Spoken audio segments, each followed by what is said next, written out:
Y'all already know what time it is.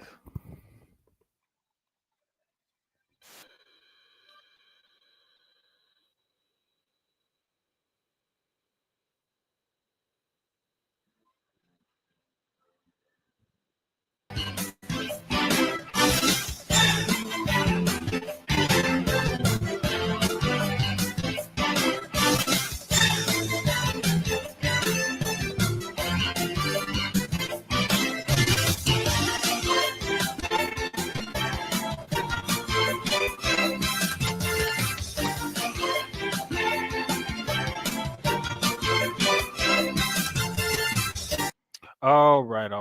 That's enough of all that shit. Enough of all that, man. Um, we back and we live. Episode 82 of Sucio Sports, presented by Gel Blasters and Inplay Dogs. I am the captain of the ship, the one who's pushing the buttons right now. So if something mess up, it's on me. It's all on me. Shout out to Keyz, man. Keyz had a dental procedure done, and my dog, his mouth still, they got him on drugs and stuff, and so he gonna be all right eventually.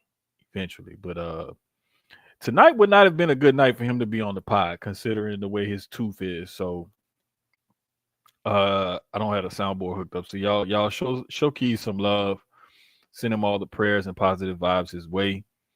Because I can't imagine like having to have a dental procedure done and then you got medicine to take and all of that. So shout out to my dog, man. Hope you get better soon. I can't imagine how that, like, I've never had to have dental work done. Thank God, knock on wood. I've never had to have dental work done to the point where I need medication and all of that kind of stuff. So you know what I'm saying? It is what it is. But shout out to my dog, man. Hope you feel better, bro. Like, get better, rest up. You know what I'm saying? Come back stronger next time. Um, but yeah, man, it's been a crazy couple of weeks. Like, we've seen a ton of flurry of action, mainly in the NBA, for the most part. Um, like, just not long before we got on air, we see that Devin Booker signed a 2-year, $145 million extension with the Suns. Um, this is the highest annual extension salary in NBA history, right? So you do the math real quick, and that's 72.5 million per season, roughly. Um, I mean, I know. What up, Dre? What up, Dre? That's the home. Dre, bro. I got I gotta bring you the honey that you ordered. It ain't no honey packs. It's actual, like, real raw honey. A former coworker of mine and her husband, they have their own bees, and they make they bottle up just natural raw Texas honey from out here in the country nearby where I live at. So if you got allergies or something like that, raw honey is good for allergies, because especially if it's local raw honey, because the bees pollinate in those plants and stuff that give y'all allergies. So if you take about a teaspoon or so of that a day, that's a natural I don't know, whatever they call it, is a natural remedy for your allergies. Uh Personally, my daughter likes it in the smoothies and stuff.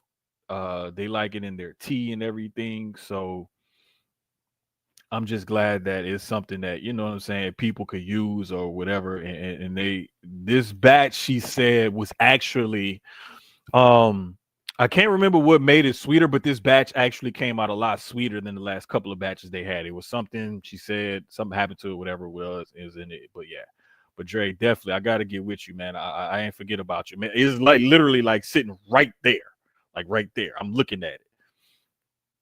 Trust me, I made sure when she dropped it off, um, it was two of them, because I had a 2 pound, a 32 ounce. You had a 32 ounce, and I listen. I know my kids. When I saw they put one on the counter, one in the pantry, I looked at the one in the pantry, and I made sure then open that one because they even put the little seal thing on the top. You got to unscrew it, take the little thing off, and then screw the top back on. You feel me? So I made sure, you know what I'm saying? Yeah, we're gonna catch up soon, trust me. I was out near that way today and Monday, bro, and forgot. If I would have known, I would have been out. But I don't be finding out where I'm gonna be at until like I get to work and it be all late in the day or whatever. So like maybe I don't want to just keep it in the car either because I don't want it to like get messed up or nothing. But we're gonna get up though. What up, Raymond? Appreciate you reposting the stream, my guy. But yeah, man, it's been a crazy, crazy couple of weeks. What's up, Dallas? But yeah, man, it's like that whole and here's the thing, getting back on track, get back to Devin Booker's extension and everything, right? So what most people don't understand is that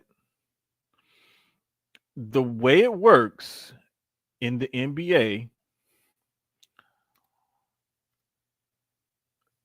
there are rules that you have to that there's so many, how should I put it? I'll just read it off of here. Like, I mean, matter of fact, let me just share this tab with y'all so that way y'all could see this. You feel me?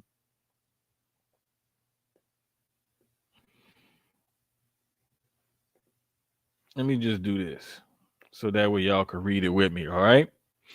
Now, looking at this, it tells you in the NBA, a player's maximum salary is determined by their years of service and can either be a percentage of the salary cap or 105% of their previous year's salary, whichever is greater. And it's broken down by, you know, the years of service and everything and the previous salary. Other criteria, you have to have a certain amount of years of service, meet certain performance benchmarks like MVP, Defensive Player of the Year, or being named to an All NBA team. Okay, so one example they give, they say if a player with 8 years of experience earned $30 million in the previous season, their maximum salary could be $30.6 million, which is 30% of the cap, or $31.5 million, which is 105% of their previous salary, whichever is higher.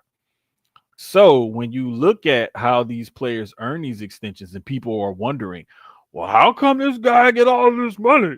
How come this is how? Okay, it's pretty simple. I mean, it's pretty straightforward. They lay it out for y'all. So there's a formula that's there that you don't even have to guess or anything like that. It pretty much tells you.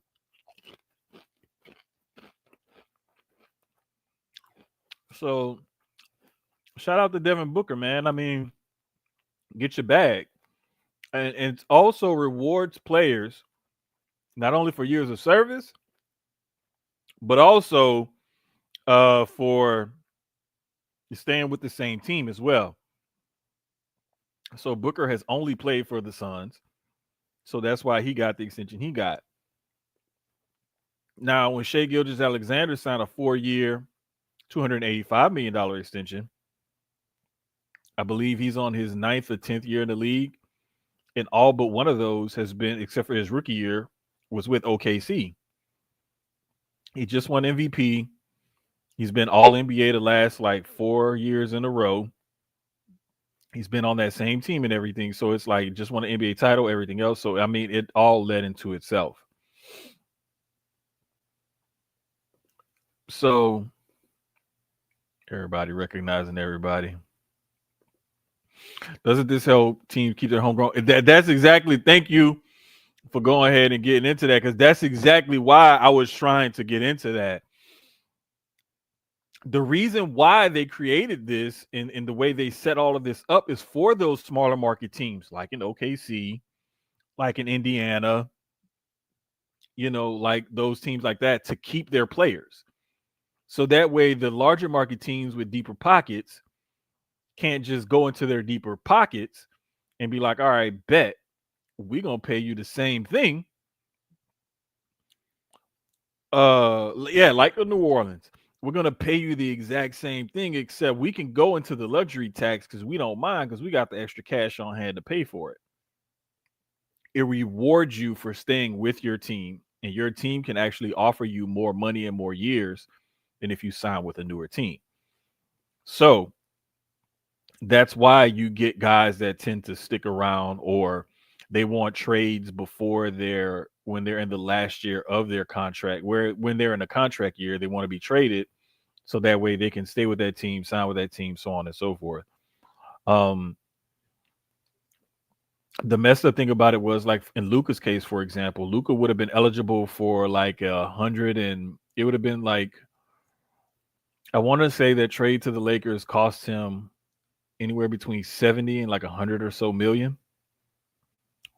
So that's just one of those things, man, where it sucks the way it sucks the way it turned out, because he would have been rewarded for being all NBA and being with Dallas for that long. So it just, I mean, there's nothing you can do about that. Like he's stuck with it. Um no, actually Zion is signed with New Orleans to stay another 3 years. 25, 26, 26, 27, and then 27, 28. So the next 3 seasons he's already locked in because they already signed him to an extension. That's why the Baseball Players Association sucks. You know what? Their player association isn't all as great, and especially not for the small market teams. However, baseball contracts are 100% fully guaranteed, same as basketball contracts. So even though baseball, the association itself does not protect the small market teams, um, the players themselves are very well protected because they have fully guaranteed contracts, just like in the NBA. The NFL, however, contracts still aren't fully guaranteed. Given the nature and the violence of the sport, it's almost understandable why the owners don't want to do that. However, you still got to look at it like, hey, man, listen, you got to do something because they play the toughest, most violent, injury prone, like career shortened sport out there.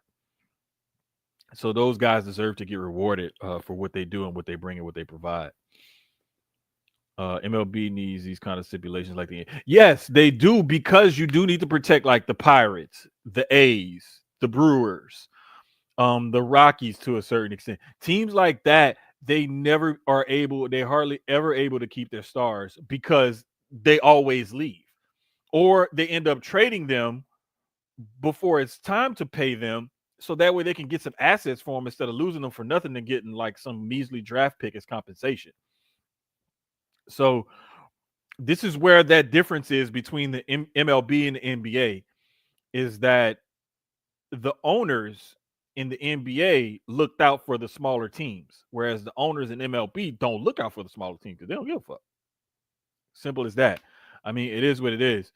Just like oh gosh, the pitcher for the Pirates right now. I can't even think of his name. But I think it's Screwball. No, Skeens, Paul Skeens. You look at Skeens right now,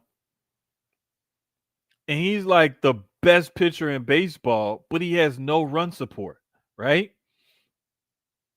So just looking at his stats right now, like this year, he's 4-7 with a 1.94 ERA. He's got 125 strikeouts over 116 innings pitched, right? But he's 4-7. He's only given up 25 earned runs in his 19 starts. 25 earned runs in 19 starts, and he's 4-7. That right there, in and of itself, tells you that they like he's definitely going to be traded sometime real soon. But they fight for things level playing field. Crab baseball needs a cap back. They got somewhat of a cap, but it's not a hard cap, and they don't have the aprons over the luxury tax like the NBA does. It's just not NFL needs. Hey man, them Jerry and them ain't going for that shit. You already know it, bro. You already know it. What up, Marty? Marty out here showing love.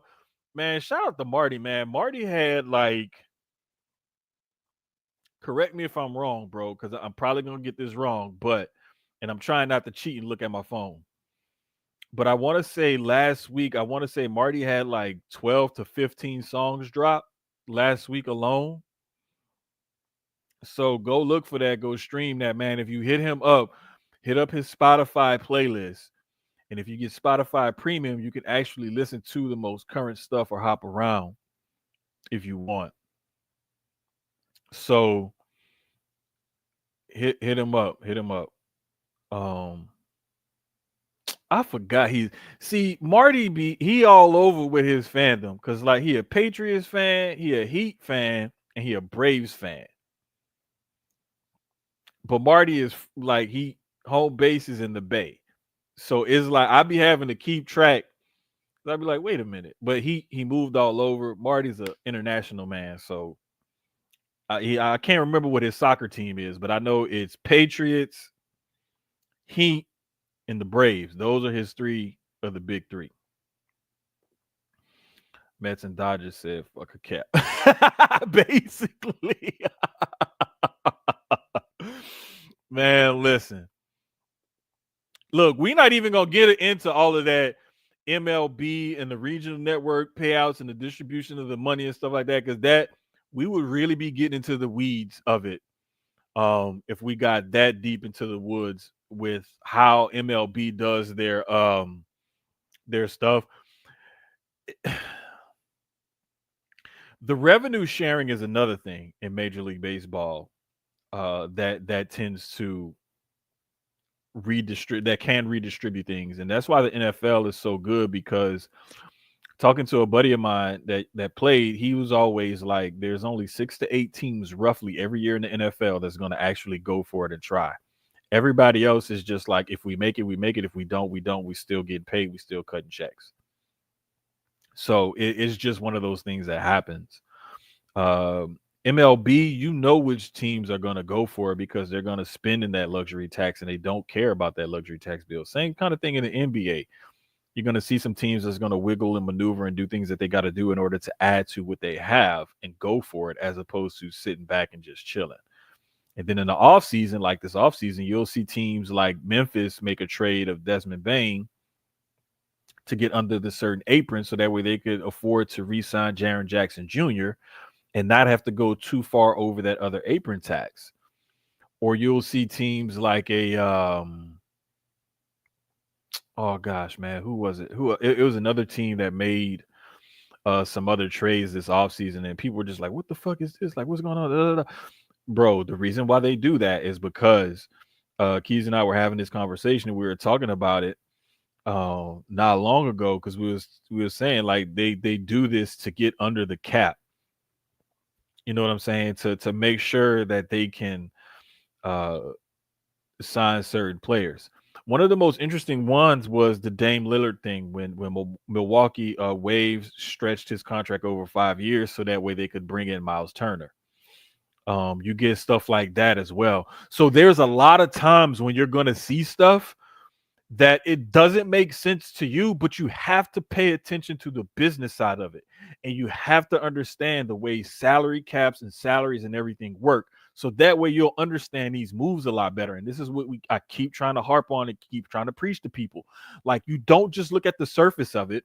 For example, the report about Jokic not signing an extension with Denver this offseason. And a lot of people saw it as like, oh shit, he may request a trade. He wants out. He's tired of being there. Blah, blah, blah. No, sir. Don't assume. Don't speculate. That's not what that is. Look at the business side of it. Jokic is foregoing that extension this offseason because next offseason it'll be worth about $70 or so million more if he just waits. All he got to do is wait. Wait for next offseason. Just like the rules I just went over earlier with y'all. You wait, you accrue more years, You have another year with a bigger salary. Now you're eligible for that 105% because that 105% of his previous year's salary is definitely going to be more than his 35% of the salary cap. So that's why you wait another season, add on more money to that contract, add on the extra year to that contract. He's getting paid a hell of a lot more money overall. So I'm just saying, man, that's what happens. Hating on Dak's money. He hasn't done anything to earn it back. Look, bro, I'm not about to keep going back and forth with y'all about that. That whole thing in the NFL is all next man up mentality. That's how it happens. Dak just happened to be the next quarterback that was up for an extension. The other guys just signed other extensions. And instead of Jerry going just a bit right on the line, just below or just above, he went well above what the previous quarterback had signed for. So don't blame Dak, blame Jerry. Because all Dak and his agent can do is negotiate the deal. It's Jerry who signs off on it, who's going to offer it, and they're going to take it. He just made them an offer he knew they wouldn't refuse. So instead of playing chicken with it, he went ahead and did it that way. And again, if we go back to that, the thing is, Jerry shouldn't have waited so long to sign those guys to extensions. He should have done it before, but he waited. It ended up costing him more money in the long run. So it is what it is. But getting back to it in the NBA, I just really feel and believe that you got to understand the business aspect of it. You can't just look at things with your fans' feelings. And Dre and Dallas, I tell him all the time, I'm like, look, man, I know y'all Cowboys fans, but sometimes you have to remove the blue and silver star color glasses and just look at it from a business perspective. Like, y'all get mad at Dak, but who you gonna replace him with? That's gonna equal or better what he's done. And quite frankly, there isn't anybody out there that you can just replace him with. And if you say, oh, we could have signed this guy, draft this guy, give this guy a shot, that's not proven. That's not a proven commodity. Okay. It is what it is. But some of the other more interesting things that happened around the NBA this offseason, the Celtics traded for George Niang. They traded for Anthony Simons. They signed Luke Garza and Josh Minot. And those are things that they're doing because they know that Jason Tatum is not going to come back next season. Drake can't be. Say, man, y'all gonna argue to the end of time, I swear. What up, Sloan? Sloan out there on vacation tuning in, man. Shout out to my guy Sloan on vacation tuning in. Tell the wife I said what's up, man. Don't forget to tell Doc I said what's up.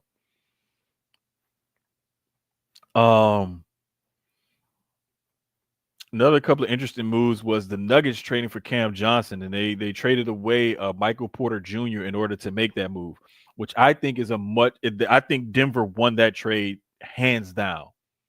Hands down, Denver won that trade because Porter Jr. he's had a ton of injuries going back to his college days with his back and everything, and then his shoulder was an injury this season. His back was injury previously, and I want to say he had an ankle injury as well that kind of kept him out last year before last, if I'm not mistaken. So he's had a ton of injuries, but getting Cam Johnson is a 3-and-D guy who's very solid on both ends of the floor, very dependable on both ends of the floor.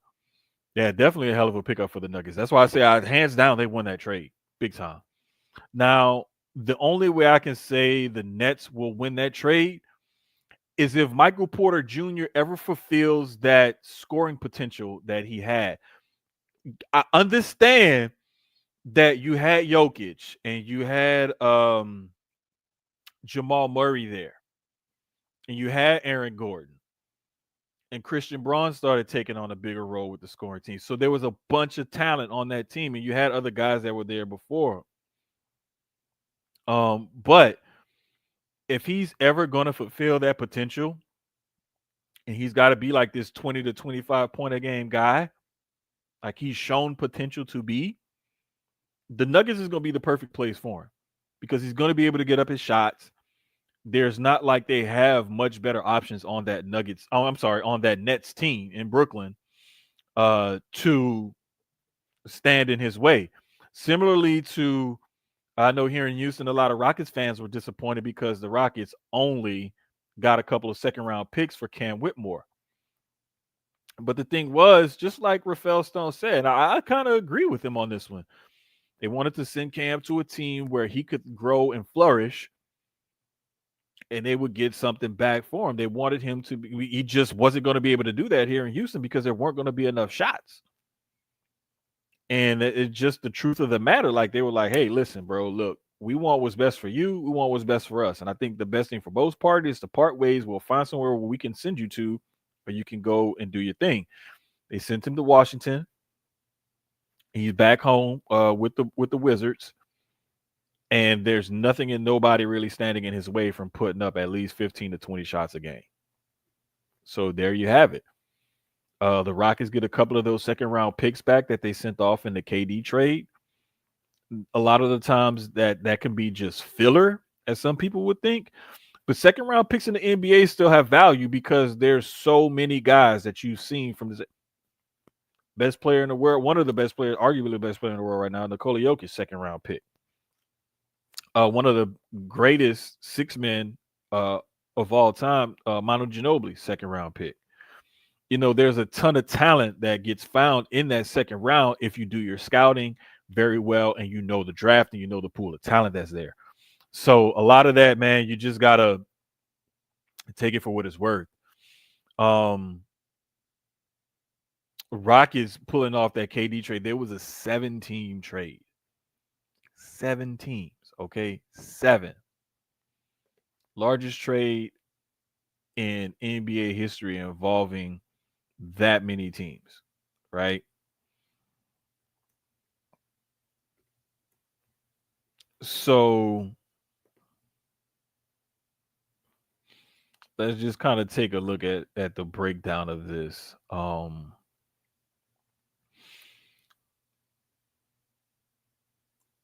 The Suns ended up with the first pick in the second round, the 41st pick. They ended up with the 31st, the 41st.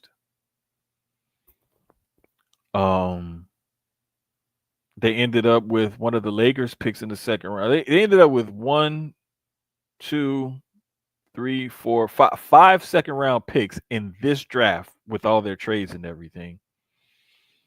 I mean, it was nuts. It was insane what they ended up getting and how it ended up going. Here, okay, here we go. Let's go. Okay, the Rockets got Kevin Durant, Clint Capella. The Suns get Jalen Green, Dylan Brooks, Kaman Malawak, the number 10 pick, Rasheer Fleming, number 31 overall, Kobe Bria, number 41 overall, Daquan Plowden, plus second round picks in 26 and 32. The Nets got second round picks in 26 and 30. The Warriors got number 52 overall, Alex Tui, and number 59 overall, Jemiah Mashak. The Hawks got David Roddy, a 31 second round pick in cash. The Lakers got Adu Thiero, number 36 overall, in cash. And the Timberwolves got Rocco Zakarski, number 45 overall, a 26 second rounder, a 32 second rounder, and cash. So there you have it.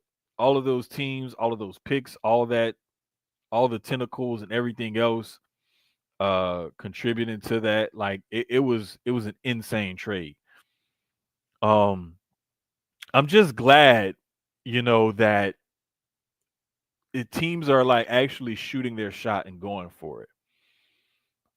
Now, the thing was KD was working with the Suns to find a trade partner that would be good for the both of them, as well as KD was working with other teams because he wanted to find somewhere where he would go. He's in the last year of his deal, so he had eligible to sign another 2-year extension.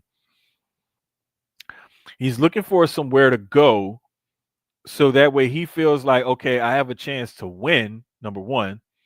And number two, uh, somewhere I wouldn't mind signing an extension as well. Because he's not KD is not just gonna say, okay, yeah, screw it. I'm gonna just go and play here, whatever. He's gonna be 37 when the season starts, right? So he's 37. He's eligible to sign a 2-year extension. So supposedly with this next team, he's going to be 37, 38, and 39 in those years. Now, he's pulled off a historic feat because he's averaged 26 or more a game on 50 plus percent shooting and 40% plus 3-point shooting 3 years in a row. Nobody's ever done that in the league. Okay. So, especially at this age.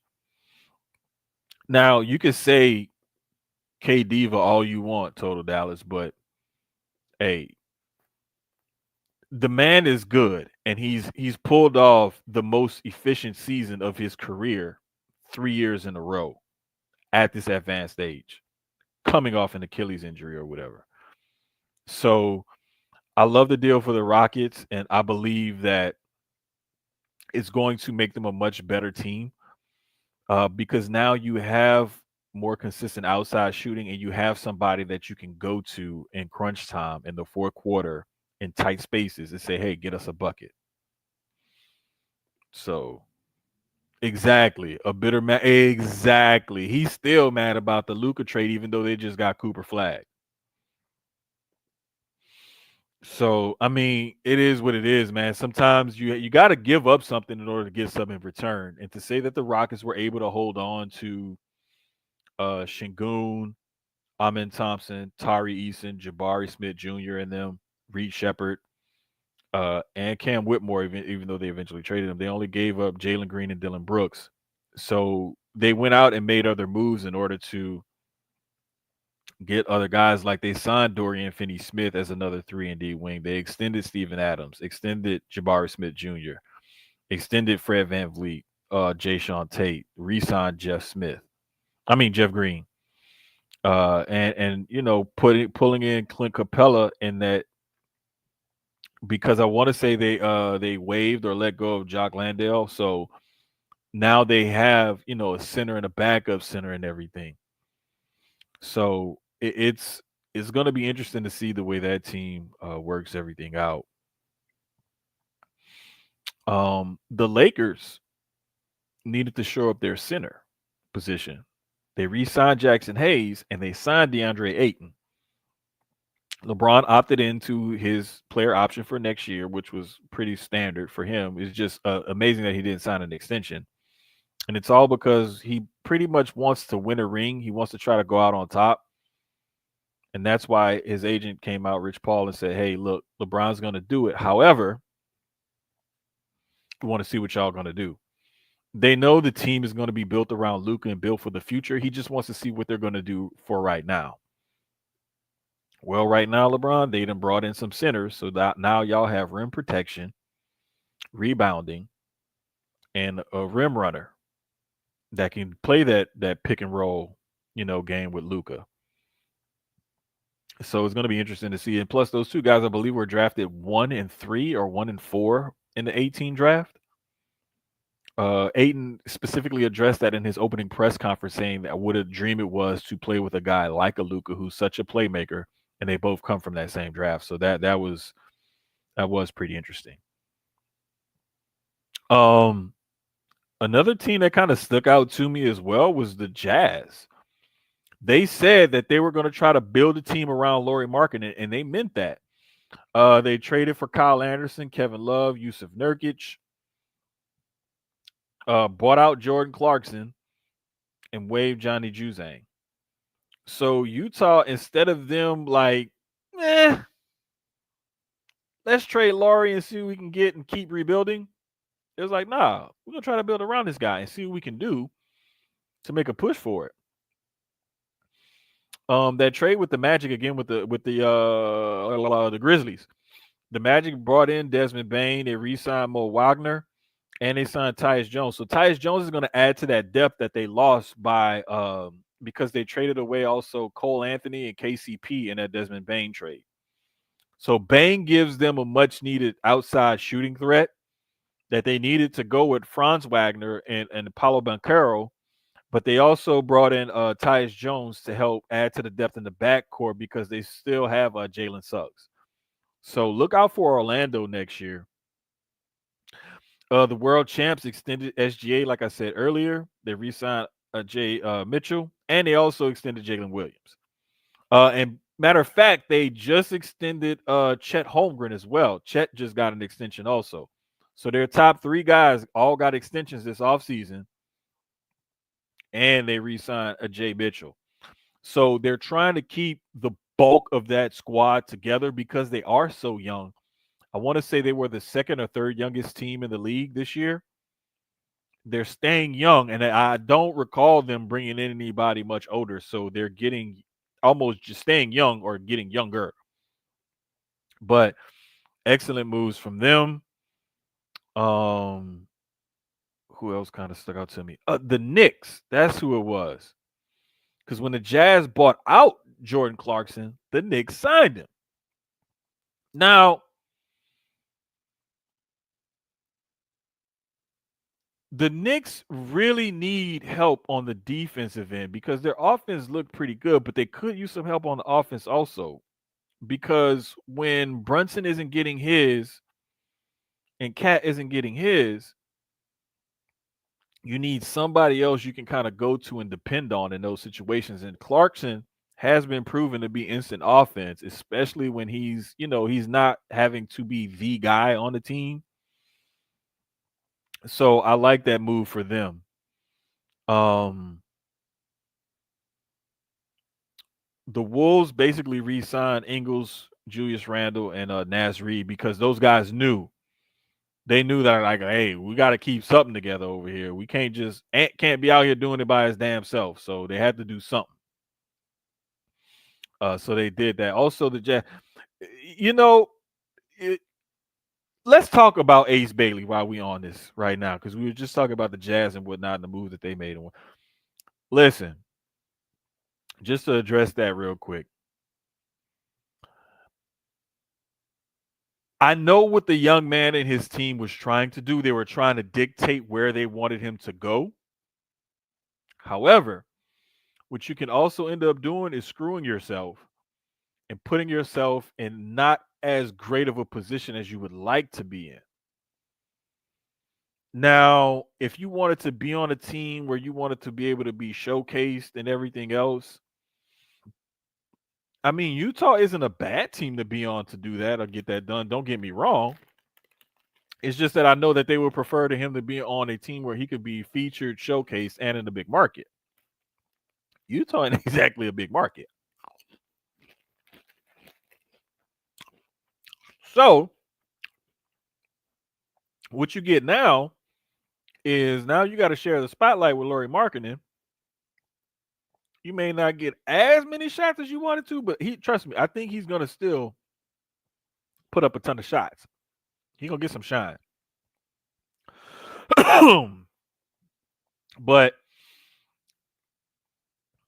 I just don't think that market was the market they wanted him to go to. And trying to dictate where you want to go in the draft is one thing. I also really think that him turning down the workouts had a little bit to do with them trying to control and dictate where he wanted to go in the draft, as well as not showing off some deficiencies that people said that he had, excuse me, from being so raw. Like, he's a shot maker and he creates shots for himself. However, there are some questions about his ball handling, shot selection, so on and so forth. Little things like that. Stuff like that is where you can kind of hide those little flaws and little things like that. But I think he'll be all right. I definitely think he'll be all right. The good thing is that coaching staff is a solid young coaching staff. So they should be able to, if he works with them, they'll work with him. But we'll see how it turns out. Clark may be a 6-man. That's what I was thinking for the Knicks. When I saw them make that move, that was the first thing I was thinking. I was like, that's perfect for them.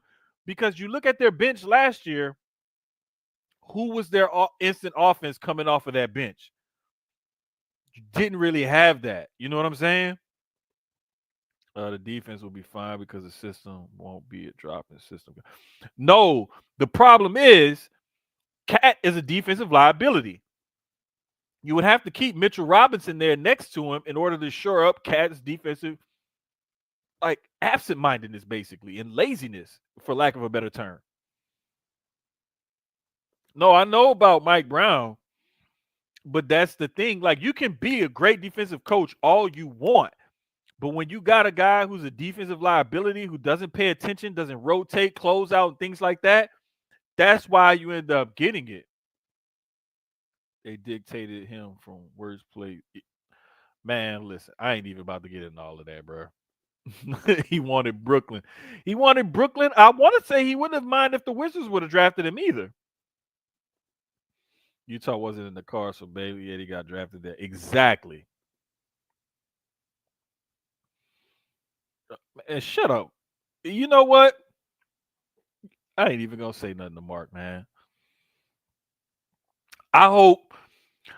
You know what, Mark? I hope when you go to buy spam, ain't got no more spam left in the store. How about that? I don't trust Ace management, bro. The thing is, his agent and his manager are different people. It was the manager that was saying all the stuff. The agent wasn't saying anything. Danny Green wasn't saying anything. It was the agent. It was the manager that was talking all the shit. That's the one you really got to watch out for. That's why I'm glad you said it like that. You got to watch out for the management, not the agent. Hey, I knew Keyz would be in here at one point. I thought he would be slumped over with medication, but I'm glad you're doing all right, my guy. He's gonna be fine in Utah, to be honest. Like I said, it's him and Lauri Markkanen. It's them two. It's them two. So you got A and B, like Batman and Robin. That's how they're gonna have, and they gotta learn how to play well with each other.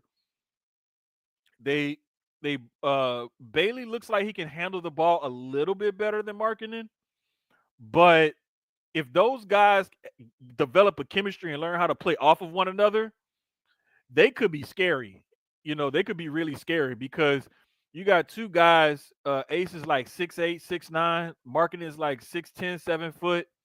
You know, they both can handle a little bit. They both, can shoot okay from outside.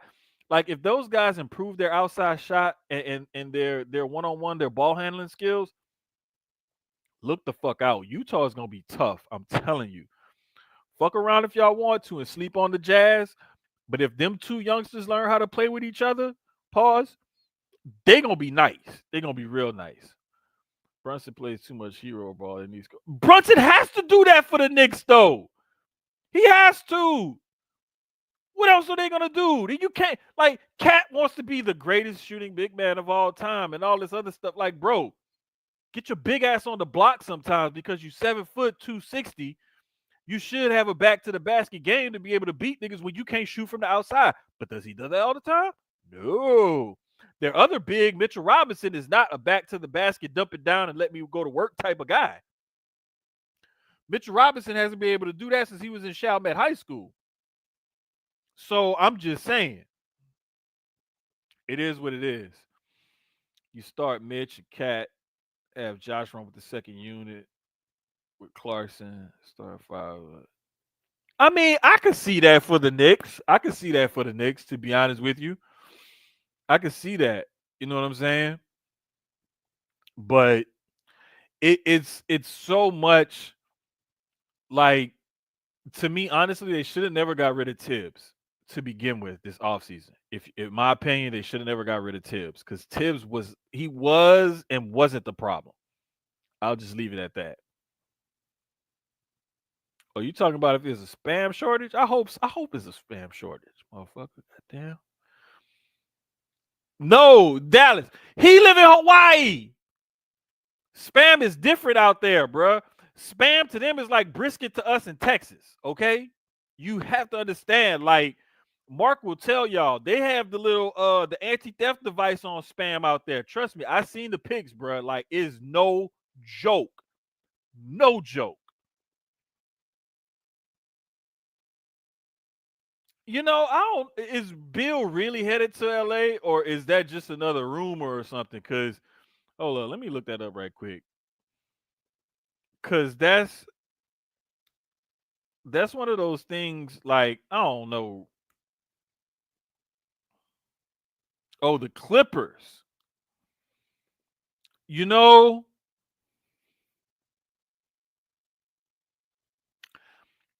I'm gonna hate to say it, but I'm gonna say it anyway. If Bill signs with the Clippers are gonna end up being just like the Suns were. Except you got three of your top players that can't none, well, Kawhi can't stay healthy, Bill can't stay healthy. Harden has stayed relatively healthy, but I mean he folds in big moments. So it's like the fuck they gonna do? You know what I'm saying? Um, yes, thank you, Keyz. I'm see, this is why I'm glad my co-host he may not be able to talk right now and be on here with us, but I'm glad he in the chat because when that happened, I said it was a win for both teams. Chicago got a wing defender, and Isaac Okoro is working on his offensive game, but they got a guy who can play solid defense.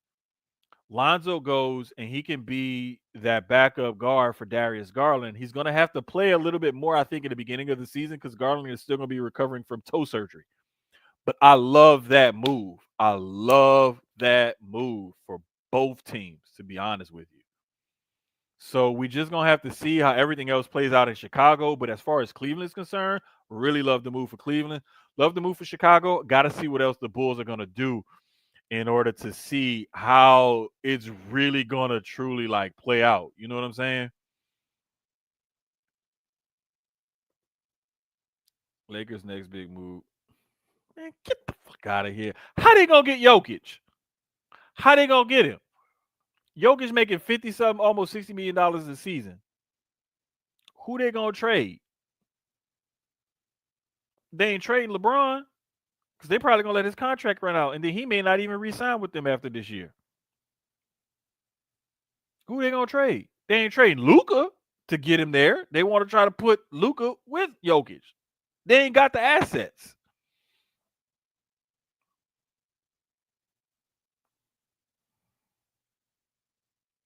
So I'm just saying, man. I don't know. The Rockets have the ivory. You know what? I hate this nigga, man. I hate this nigga, man. I hate, bro. I fucking hate you, bro. He been trying to get that off for the longest, bro.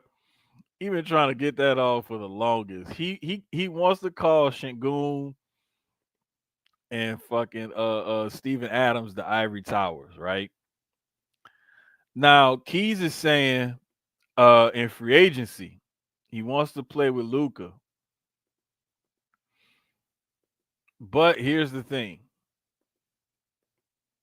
All right, let's put this on the Summer Jam screen. Here's the thing. Jokic has this year and next year, right? Now, as you can see, this year he's at 35.71 of the cap because it was the increase, the 105% increase, right? Then next season he's at 34.7, 59 million. Where you need to watch for it is after this season, this coming season, if he signs an extension, because he has that player option for 27, 28. After this season, if Jokic does not sign an extension with the Nuggets, that's when you can start speculating where he'll go in free agency. Until then, all bets off. It's only going to be trade because as we see, he ain't going nowhere for at least this coming season and the following season. Earliest he may leave free agency is 27, 28. Earliest he could probably leave is 27, 28.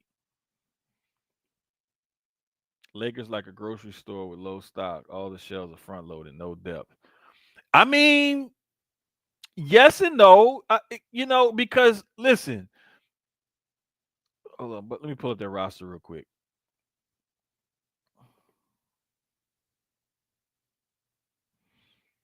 I mean, you got Dalton Connect, you got Austin Reeves. Vandy is decent. Gabe Vincent is okay.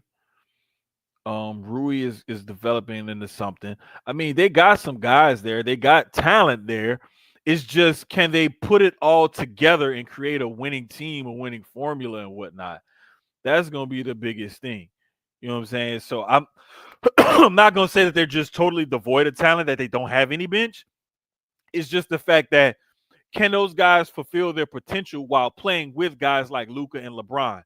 And a lot of the times, you think that playing with guys like those two guys who are ball handlers, who are team first guys and whatnot, you think that that's going to be good for you. But you got to remember, sometimes guys can't always develop when you're playing with guys like that. So it's not always a good thing. This ain't no Euro AAU team. Okay.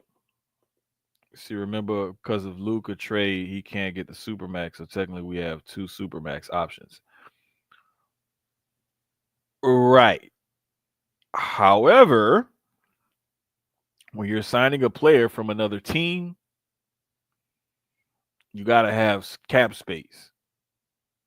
And don't just think like once LeBron goes away, boom, 50 something million opens up in cap space, because the Lakers are still going to be in the luxury tax. They're still going to be over one of those aprons. So they can only do so much. So what they would have to end up doing is they would have to shed some salaries to get under the first apron, if I'm not mistaken, in order to even offer Jokic one of those contracts. So again, like I said, it's going to be some time before that whole thing works out. And all of this is null and void if Jokic signs an extension with the Nuggets. It's all null and void. It's gone. It's out the window. It ain't happening if he signs that extension with the Nuggets. So,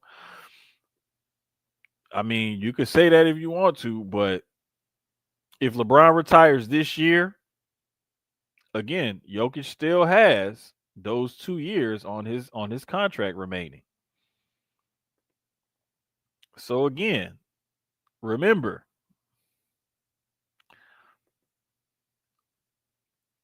he plays this year with the Nuggets. LeBron retires or leaves. He's still under contract with the Nuggets. He cannot go there if LeBron retires after this year. Even if LeBron plays that year, boom, he still got a player option for that year. So it's like it probably ain't gonna happen. It probably ain't gonna happen.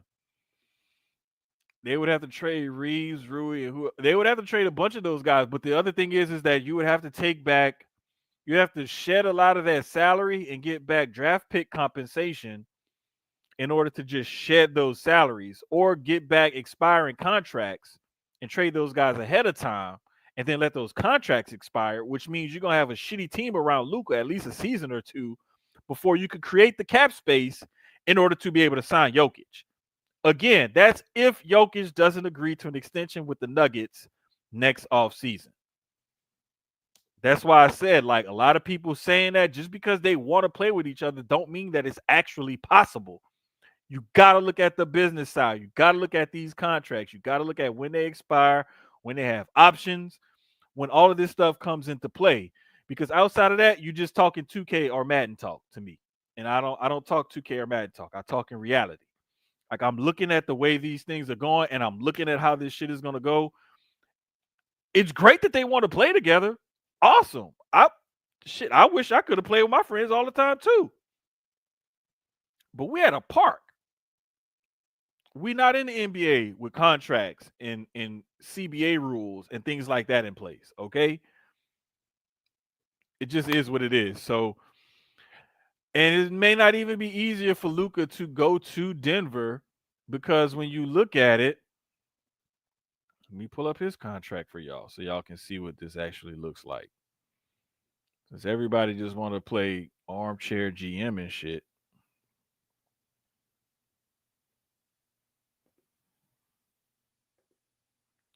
Here's Luka's contract, okay?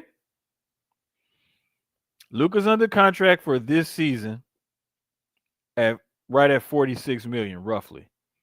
Next year is a player option for 48 million, roughly 49. Now, Luka's probably going to work on an extension with the Lakers because he probably wants to be there in LA.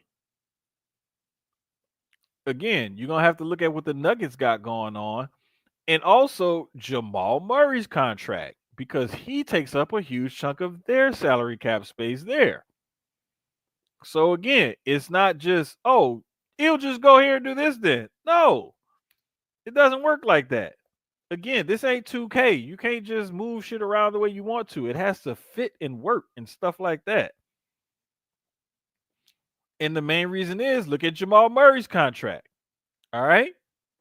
Can Luka go there? No, because Murray is signed for roughly around 30% of the cap for this year and 3 more years after that. Where the Nuggets gonna get the cap space from? Luka ain't taking a hometown discount, neither is Jokic. So what we really talking about? This is why I say, man, you got to look at stuff and you got to look at the salaries and salary cap and the business and the way all these things work out. You can't just spit shit out and say, oh, this is going to happen because they want to do this or this is going to. It don't work like that. It don't matter how much you want it as a fan or how much somebody says it on Twitter or whatever the hell, or whatever dream shit that the producers at ESPN cook up for the talking heads to spit around on those fucking morning shows that they heavily produce and just want to drum up clicks and views and shit for social media. Shit don't really work like that. You have to pay closer attention to the business. You can't just spit out shit and think that, oh, because it works on the game, it should work. No, it don't work like that. This is why I like to play when I play Madden or something like that. This is why I like to play with the salary cap and all the fucking rules on, so that way I can play the game the way the NFL works it. When I used to play 2K, I wanted to play with the salary cap and all of that on so I can play it like the NBA does it. You can't just want stuff or think stuff or dream stuff up and be like, oh, it's going to happen. Like, it don't work like that. That's why I say, man, a lot of y'all fans, and y'all make decisions like fans make decisions. Fans don't own teams and fans don't run teams. And the ones that got enough money that do, they end up fucking up their team because they think and act just like y'all do. You run off emotions and shit. You can't run off emotions and shit. You got to run off a business mind. Know what the fuck you're doing. Your team got to have chemistry first, and they got to have salary cap space, draft picks, free agency money. And you got to make the right decisions. You can't just be on some fanboy shit and be like, I want to put together a super team. It don't work like that. This is why I'm here. This is why I'm doing what I'm doing, so that way y'all can learn something, educate y'all. Because ESPN ain't gonna teach y'all this shit. Fox Sports ain't gonna teach y'all this shit. NBA Central on Twitter ain't gonna teach y'all this shit. All they want y'all to do is click on their shit, view their shit, and run their money up so that that way when they get to their advertisers, they be like, look at how much clicks and views we got. Look at all of this. Blah, blah, blah. That's why they keep recycling the same shit over and over and over because they know y'all dummies are going to keep watching and paying attention to it and clicking on it. This is what's going to keep happening because y'all keep feeding into the bullshit that they telling y'all. Because it's something for y'all to talk about when y'all go to work, so y'all can halfway sound smart to somebody else that don't know what the fuck they talking about either. So it's the blind leading the fucking blind, or the blind leading the deaf, One can't see, the other one can't hear, but both of y'all think y'all going some goddamn where. Ain't going no fucking where. Y'all ain't going nowhere. Because one can't see, the other one can't hear, and the third one in the car can't fucking think for himself. So again, y'all can keep on with this could happen. Man, listen. If it could really happen like that, I'm gonna explain to you legit how it could happen. And like I did, I showed you their contracts. I showed you when it's possible. But then I also told you got to look at the team salary cap. How much salary do they have to shed? Just like when I told Drake, okay, if they want to do that, they have to trade all those guys, either get expiring contracts or trade them for draft pick compensation and try to shed those salaries some kind of way. So that way they don't have actual money on the books. They just got a bunch of picks. But you have to do that in a set amount of time, in a set amount of years, certain years for everything to line up to fall right where it needs to fall in order for something to happen. But again, it all depends on something else happening here, there, and everywhere else. It just don't work like that most of the time. That's why I'm trying to tell y'all, a lot of this shit that y'all be seeing, dreaming up, or hearing about it from somebody else on TV or whatever, that shit don't make no sense. All they're trying to do is come up with topics in the research room, producers and stuff, to say, hey, what can we get the people to talk about? Oh, you know what? Luka and Joker are friends. They want to play together. Boom, let's talk about that. You take this side of it, I'll take this side of it, and we can argue back and forth about it. Please pay attention. When you watch those shows like that, they have credits that run after the show. Most of the time, some of the time. Look up those shows and look up the producers of those shows. Not the executive producers are the people who get the funding for the show to go on TV and everything. That's what an executive producer is. Look that shit up. I know what the fuck I'm talking about. Producers are the people who actually produce the segments, come up with the talking points and topics, and that's how they develop the debate back and forth. No, Stephen A. Smith don't know all of that shit off the top of his head. That's why they have a research department who looks up all that stuff and hands them papers.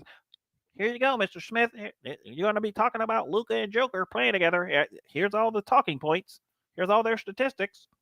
That's what they do. So y'all could keep at that if y'all want to. That's not me. That's not what I'm here for. I'm going to keep it 100% real with y'all. And I'm going to tell y'all exactly what I see, exactly what I think, exactly how things go in the real world. Not some fantasy basketball, football bullshit that y'all be seeing on TV and listening to on radio and stuff like that.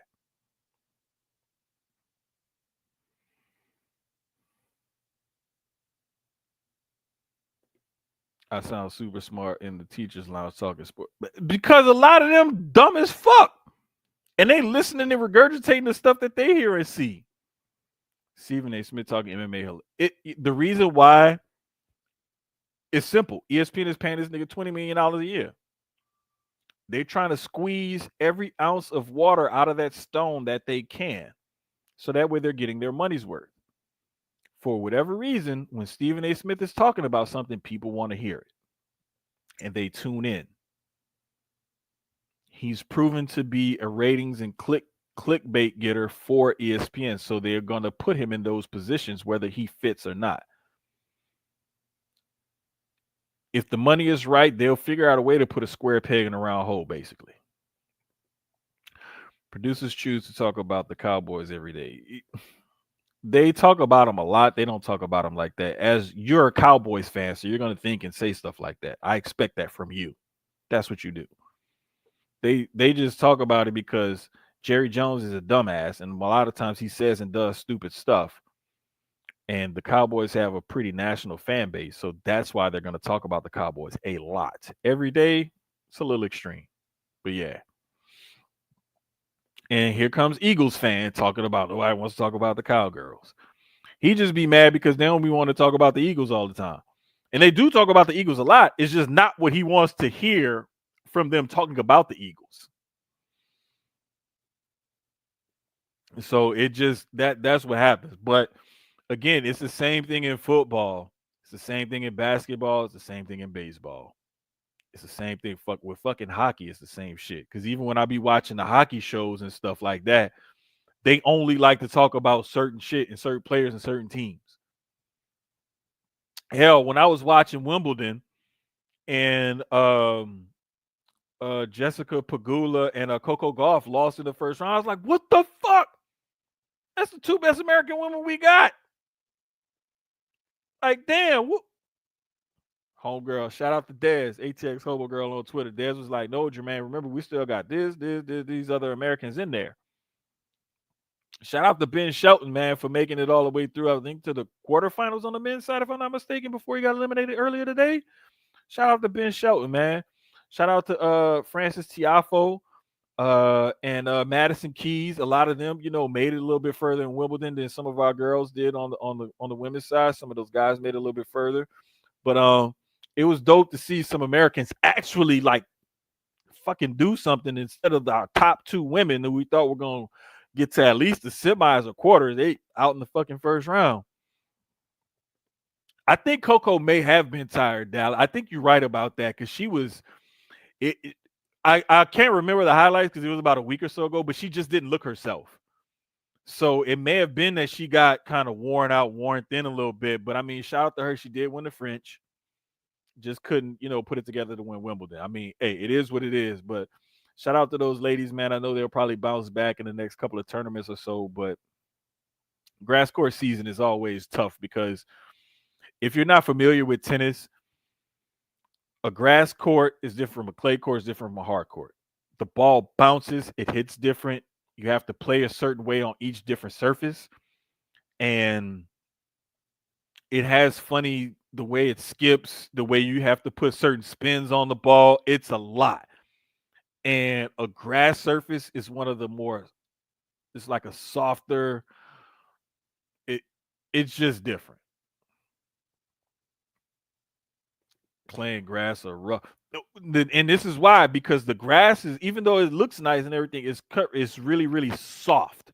So the ball doesn't bounce or skip off of the grass like it does. And with clay is it's similar to that red mud clay. If y'all have been down south, like in Mississippi or Georgia or something, and you've seen that red clay dirt, it's similar to that, except it's smoother, way smoother.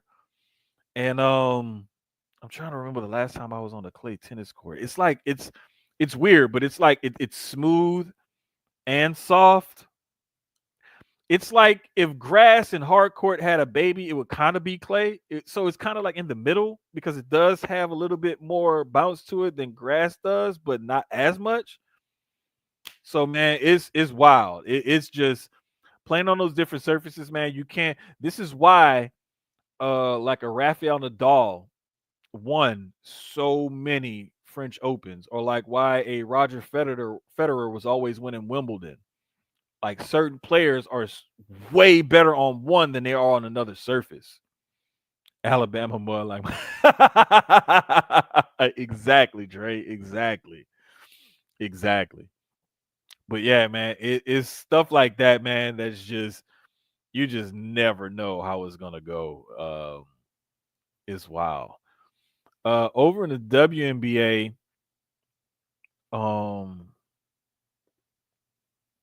shout out to Angel Reese being picked as the cover athlete for the WNBA version of 2K that's coming out.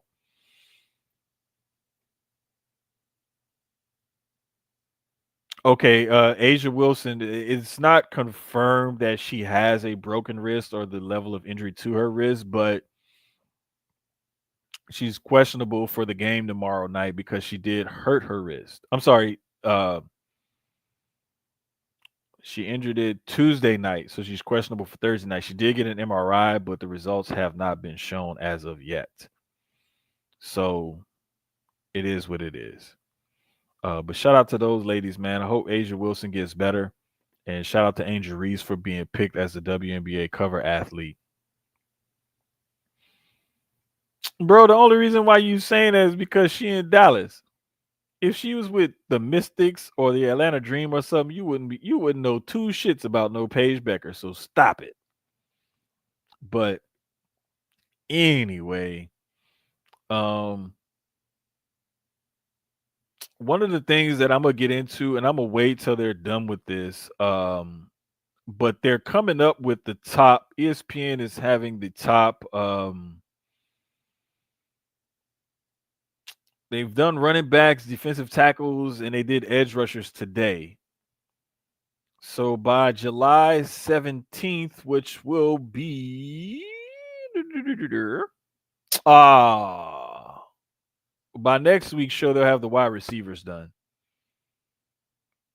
So maybe we'll go over it then, and we may just have another episode or something because they won't be done with the all positions with cornerbacks until Thursday the 17th.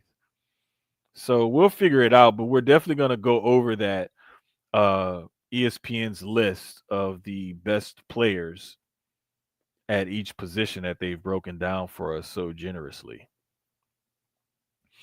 Hopping back over to MLB right quick, just to give y'all a quick update on the standings. Right now, the American League in the East, the Blue Jays are up by 2.5 games over the Yankees. The Tigers continue to run away with the Central. They're up 13 games now over the Royals and the Twins. And then in the West, the Astros have a healthy 6.5 game lead over the Mariners. How they're doing that, I have no fucking clue because their pitching has been up and down. The lineup hasn't been always consistent, but they're getting it done. So shout out to them. Now in the National League, it's a lot more interesting.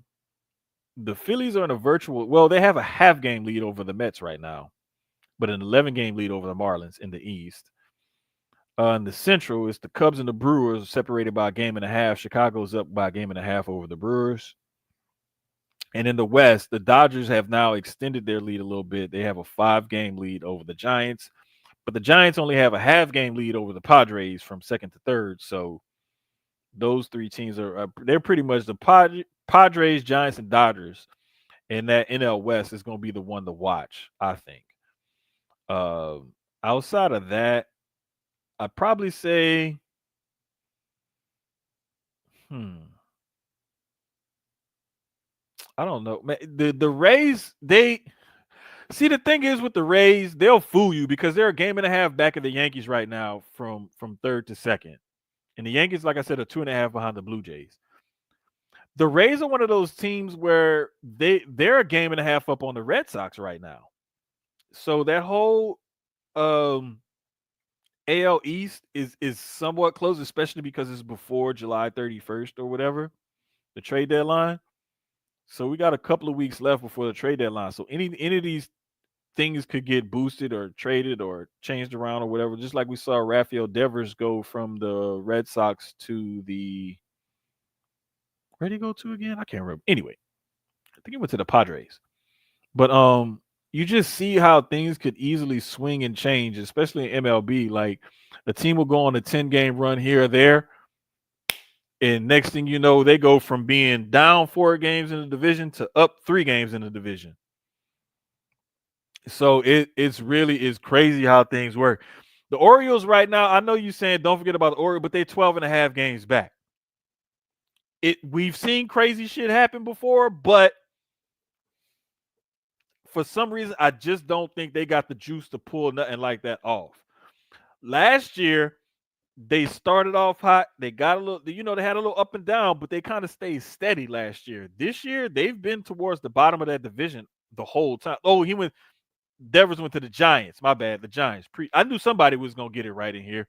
As soon as I said I couldn't, it was one of those teams in the NL West. That's all I can remember. I couldn't remember who it was. I know it was one of those teams in NL West because it was a Cali team. But anyway, I just don't think the Orioles got it this year, Dre. I don't see them bouncing back from where they are now to saying, hey, we about to, run this division again or take over this division or make it to the playoffs or whatever. I just don't see it. I don't see it happening. Another thing is, like, for example, if we look at the wild card standings, right? The Orioles are still 7 games back from being in the wild card.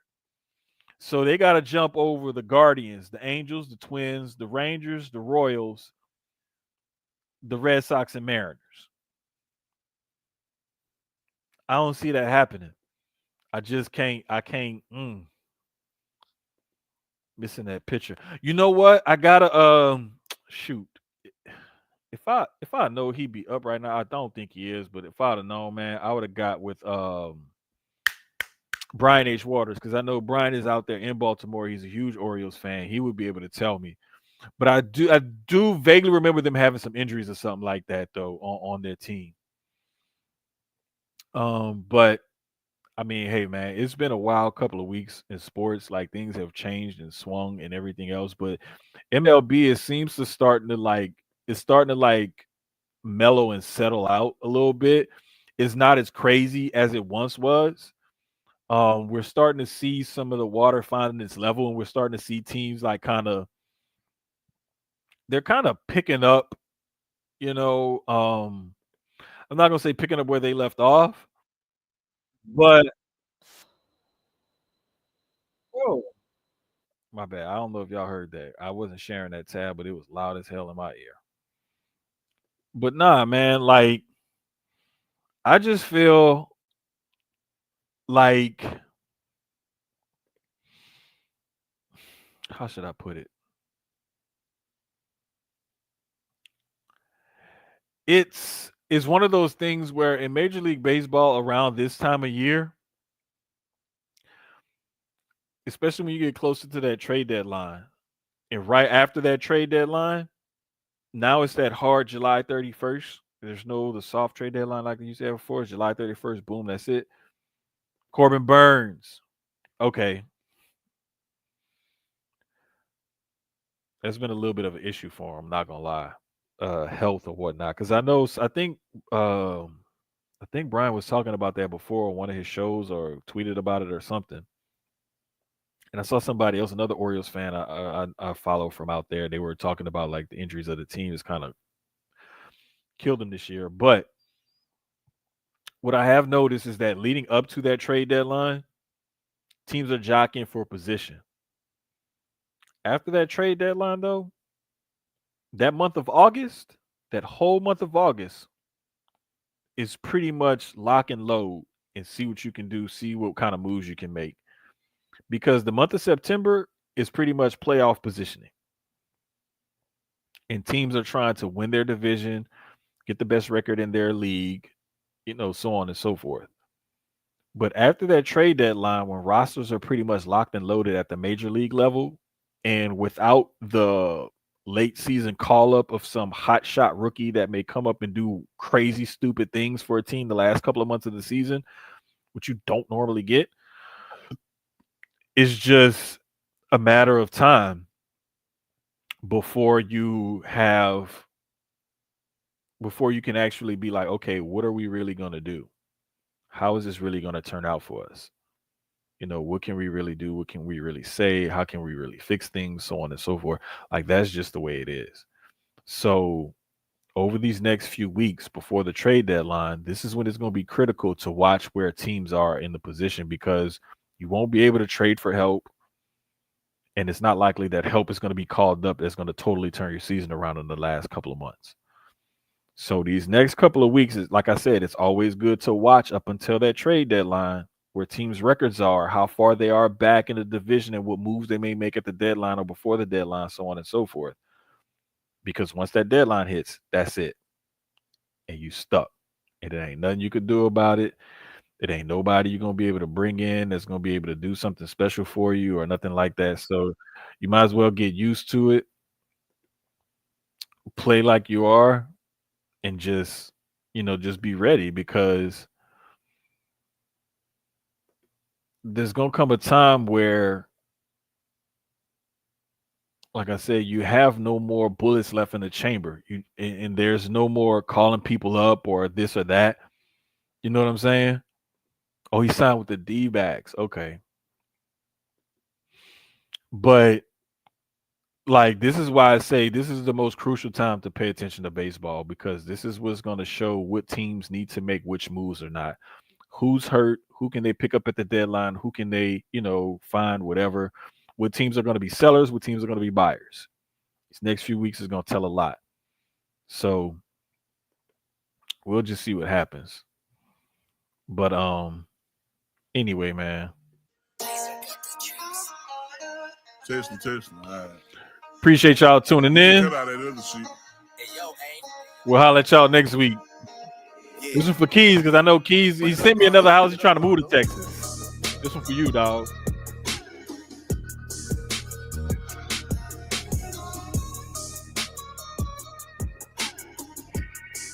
Hey, bitch, I'm I'm from Texas. where we should ride in swangers and put diamonds in our necklace. Her drink inside my lemonade till it look like a Pepsi. See, I come from the D where we got checks and we be flex.